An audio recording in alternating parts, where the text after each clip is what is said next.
All right, welcome back to the Real Music Observer, friend and foe alike. It's Dave doing what I do, talking about real music in real time for real people, just like you right there. Ah, and me, ow. Used to have hair there at one point. Hey, the ranking of Classic East. I told you I'd give it to you, give you my scoop, give you my opinion. Here's the way it looked from a negative standpoint. It was a battle between Journey and Fleetwood Mac for the basement, for the worst sounding performance. Now, fans of Fleetwood Mac tend to be very, very, very loyal to their band. And, you know, the first record album I bought was the white Fleetwood Mac album with Over My Head and Rhiannon and Say You Love Me. I had really good taste. I was 11, okay? And that's the album I bought first with hard-earned money that I probably earned by raking leaves or mowing lawns. Yep, I did it. In fact, I didn't have a gas-powered mower. I had one of those manual ones. Ugh, the fun of being a kid again. Anyway, so I'm a big Fleetwood Mac fan, love the band, love their legacy, love their history, but last night to me wasn't pretty. Here's the deal. Stevie Nicks, she is not singing any of these songs the way they were originally sung, okay? Now, Stevie Nicks, some of these notes were high, but they weren't crazy high. You know, I hear her sing Rhiannon, and I'm like, there's a part in the third verse where you got to go up, and she just stays. Her voice was monolithic throughout most of the concert, which makes for a very boring. It's like if I talk to you like, okay, in the last video you saw was Journey, and we were talking about how they're. It's the monotone. It's like monotone singing. It's like a note goes up and you stay in the same spot because apparently you can't hit the note. Christine McVie, by the way, actually sings the songs the way they're supposed to be sung. So, you know, if you're a fan of Christine McVie, it was a pretty good night. But the whole, if you're a Stevie Nicks, and again, her voice to me is starting to morph into like a frog that one of its legs is caught in a frog trap or something.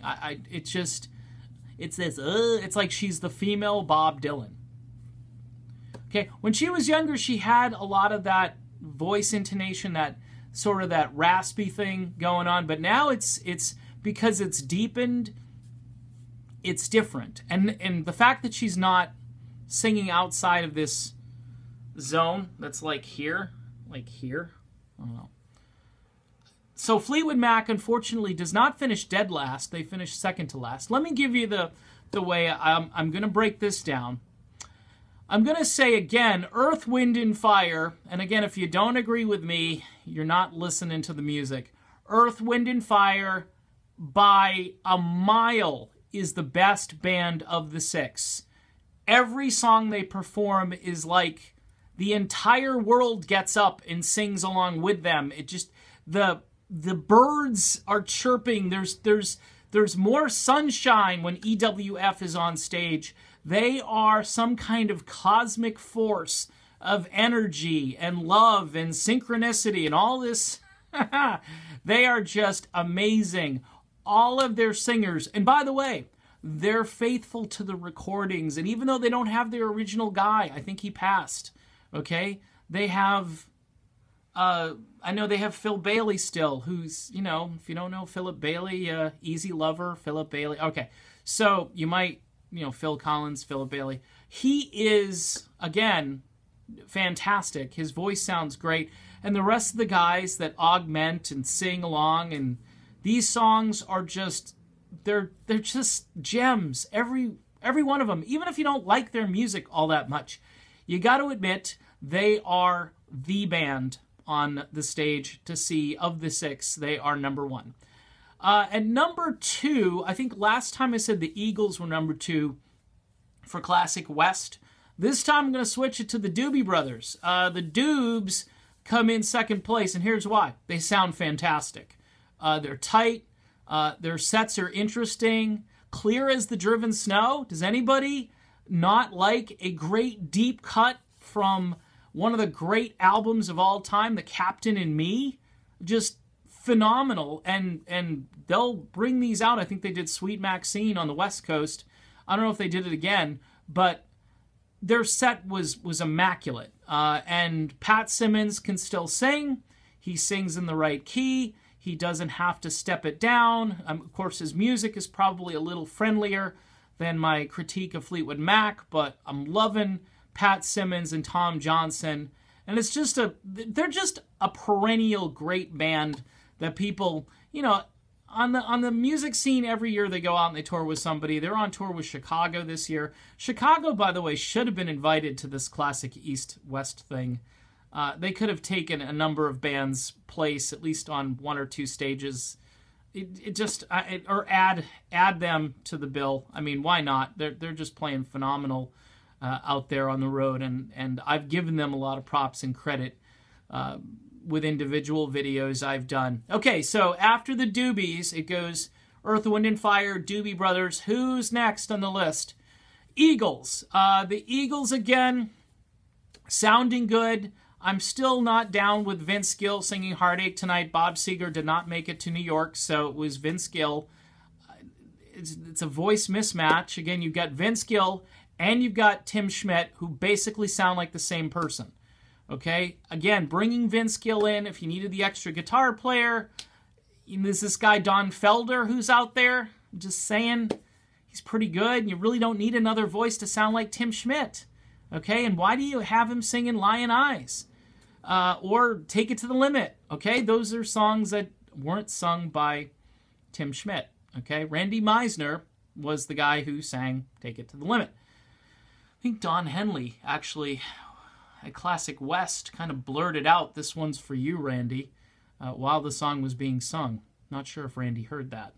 In any event, the Eagles finished third. Joe Walsh sounds like nails on a chalkboard. Don Henley holding his own. I'm not saying he sounds like the Henley of old, but he's able to muscle through these songs. He's got a legendary voice. Tim Schmidt sounds almost perfect on the songs he has to sing. And, of course, the big story of the Eagles is really Deacon Fry and how he actually got better during this concert. He sounded even better than Classic West. Okay, at number 4 is Steely Dan. Steely Dan executing all of their music nearly to perfection. However, Donald Fagen has lost all of his quirkiness, all of that sort of that sing-songy, you know, his voice would kind of crack and go up and down. And in the old days, it was almost annoying for people that didn't like Steely Dan. Now, it's almost like his voice has lost all of its character. It's a very mild-mannered voice, and at times it's not capable and loud enough to be heard over this great mix of music that his band is producing. So for that reason, Steely Dan is at number 4. At number 5, the aforementioned Fleetwood Mac, with Stevie Nicks sounding a little bit like a frog who is struggling for survival. And again, Lindsey Buckingham, too, not sounding particularly convincing on some of these older tracks. Just telling it like it is, people. I know it's tough, and I know so many people will disagree because music is subjective a lot, but I'm calling it like I hear it. And finally, at number 6, Journey, because of what happened with Arnell, who just is struggling and struggling. His pitch is off, his timing is off, his inflection is off, his phrasing is off. The music being produced and you know, orchestrated very well by the players, especially John Cain, who seems very animated on stage, and Neil Schon playing his typical virtuoso guitar, and hopefully not tweeting from his guitar. Let's hope he's not tweeting. Ross Valerie holding it down with Steve Smith, sounding good. But tell you, They need a new vocalist. And I know that's the last date for them, and I've already done a video. That was my first video of the day where I talked about Journey and so forth. We'll be talking about them and their future, but they finish kind of a distant last. The Arnell thing is just too much for me to get over, and I'm sorry again, Arnell. I hate saying that because I know you're a good guy.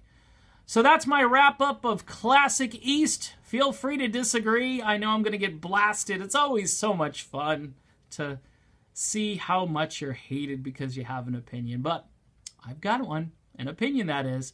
My name is Dave, and again, I'll be back real soon with more real music observations. Talk to you then.